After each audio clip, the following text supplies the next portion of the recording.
साथियों REET mains 2025 psychology की classes आज से हम इस वीडियो पर शुरू करने जा रहे हैं। मनोविज्ञान की कक्षाएं शुरू करेंगे। आपकी तैयारी और हमारी तैयारी एक साथ चल सके। लेवल फर्स्ट और लेवल 2 दोनों के लिए यानी कि तृतीय श्रेणी अध्यापक मुख्य परीक्षा है, उसके लिए ये जो है हम कक्षा शुरू कर रहे हैं। ठीक है, और हम जो विषय शुरू कर रहे हैं सबसे पहले वो कर रहे हैं शिक्षा मनोविज्ञान को लेकर। ठीक है, और आज ये शिक्षा मनोविज्ञान को लेकर हमारा पहला वीडियो रहेगा। ये हमारा पहला वीडियो रहेगा शिक्षा मनोविज्ञान को लेकर। ठीक है, तो शैक्षणिक मनोविज्ञान, शिक्षा मनोविज्ञान में आपके कई सारे टॉपिक दिए हुए हैं। थर्ड ग्रेड की अगर बात करें तो शिक्षा मनोविज्ञान में आपका पहला जो टॉपिक्स दिया हुआ है वो शिक्षा मनोविज्ञान, यानी कि आपके प्री में नहीं था, केवल आपके मेंस में है शिक्षा मनोविज्ञान। उसके अर्थ देखेंगे, उसकी परिभाषाएं देखेंगे, उसका क्षेत्र और कार्य देखेंगे। तो सबसे पहले हम शुरू करते हैं शैक्षणिक मनोविज्ञान यानी कि शिक्षा मनोविज्ञान, अर्थ, क्षेत्र और कार्य। ठीक है, तो ये पहला वीडियो है हमारा शिक्षा मनोविज्ञान को लेकर। ठीक है, तो निरंतर बने रहिएगा। आइए शुरू करते हैं। सबसे पहले शिक्षा मनोविज्ञान को पढ़ने से पहले हमें देखना होगा शिक्षा को। ठीक है, उसके बाद देखेंगे हम शिक्षा मनोविज्ञान को, क्योंकि मनोविज्ञान की अपने आप में एक शाखा होती है शिक्षा मनोविज्ञान। ठीक है, तो शिक्षा मनोविज्ञान मनोविज्ञान की ही एक शाखा है, एक ब्रांचेस है। तो सबसे पहले हम एक शिक्षा को देख लेते हैं। शिक्षा मनोविज्ञान का आधार मानव व्यवहार है। ठीक है, मनोविज्ञान शिक्षा को क्या करता है? आधार प्रदान करता है। शिक्षा मनोविज्ञान को व्यवहारिक विज्ञान मानता है। ठीक है, यह सीखने के क्यों, कैसे व क्या से संबंधित है, ये क्रो ने कहा है। आधुनिक शिक्षा मनोविज्ञान की केटल व थॉर्नडाइक में इनको योगदान है। शिक्षा मनोविज्ञान जो है दो शब्दों से मिलकर बना है, शिक्षा। ठीक है, पहला क्या है?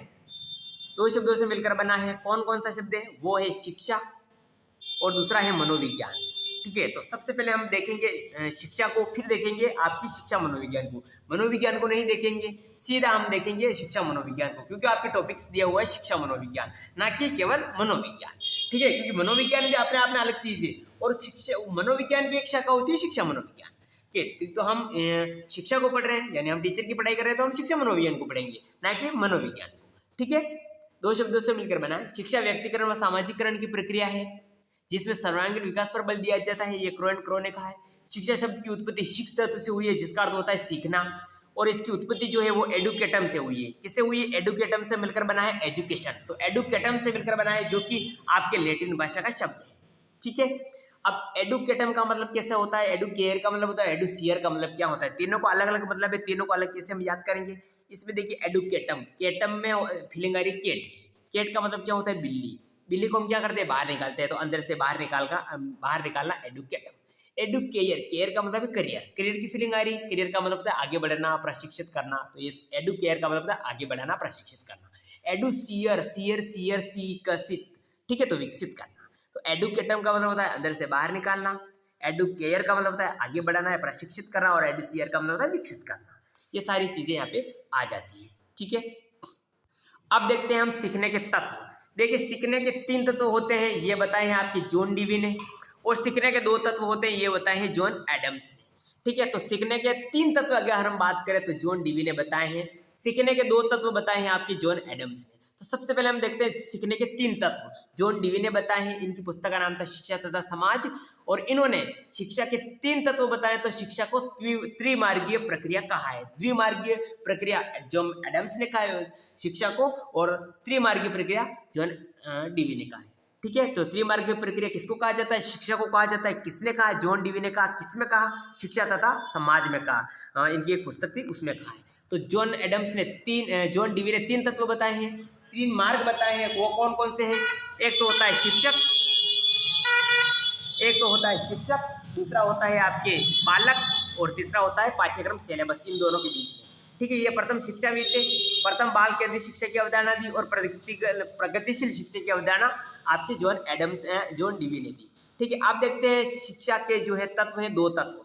2 तत्व किसने दिए? जॉन एडम्स ने 2 तत्व दिए, जबकि जॉन डीवी ने 3 तत्व दिए, बालक, शिक्षक और पाठ्यक्रम। जॉन एडम्स ने 2 बताए, केवल शिक्षक और छात्र, या शिक्षक और बालक। पाठ्यक्रम को इन्होंने शिक्षक का तत्व नहीं बताया। किसने? जॉन एडम्स ने। ठीक है, अब देखते हैं हम शिक्षा का अर्थ। शिक्षा का अर्थ 2 तरफ से निकलता है। किस कैसे? शिक्षा का संकीर्ण अर्थ और शिक्षा का व्यापक अर्थ। शिक्षा का संकीर्ण अर्थ, नॉर्मल सूक्ष्म अर्थ, वो होता है 3R, यानी पढ़ना, लिखना, गणना करना, बोलना, बाँचना, ये पढ़ाई जो नॉर्मल होती है, आपने ये कहने का मतलब विद्यालय वाली जो शिक्षा होती है वो शिक्षा का संकीर्ण अर्थ है, सीधी सी बात। एक होता है शिक्षा का व्यापक अर्थ, स्कूल वाली नहीं, पूरी वाली, सर्वांगीण विकास वाली। ये महात्मा गांधी ने इस पर बल दिया है, यानी महात्मा गांधी ने व्यापक अर्थ बताया है, जिसे 4H कहा जाता है। क्या कहा जाता है? 4H। एक एच का मतलब होता है हेड यानी मानसिक शिक्षा, एक एच का मतलब होता है हार्ट यानी भावात्मक शिक्षा, हैंड यानी क्रियात्मक शिक्षा, हेल्थ एजुकेशन यानी शारीरिक शिक्षा। ठीक है, ये भी आपको अर्थ समझ में आ गया होगा। अब देखते हैं शिक्षा के प्रकार। 3 प्रकार होते हैं शिक्षा के। कौन कौन से? औपचारिक शिक्षा, अनौपचारिक शिक्षा और निरौपचारिक शिक्षा। औपचार यानी औपचारिक शिक्षा यानी उपचार किसमें करते हैं? विद्यालय में। अनौपचारिक विद्यालय में, यानी वहां पर कोई किसी बच्चे का उपचार नहीं किया जाता है। निरौपचारिक का मतलब होता है फर्स्ट या सोशल मीडिया वाली शिक्षा। तो शिक्षा के 3 अर्थ होते हैं, औपचारिक यानी विद्यालय वाली, अनौपचारिक परिवार वाली, निरौपचारिक पत्र या सोशल मीडिया वाली शिक्षा। हम ज्यादा बड़ा नहीं करेंगे वीडियो, अगले वीडियो में देखेंगे शिक्षा की परिभाषा है। ठीक है, क्या देखेंगे हम अगले वीडियो में? शिक्षा की परिभाषा को देखने वाले। इस वीडियो में हम देखेंगे शिक्षा का अर्थ। ठीक है।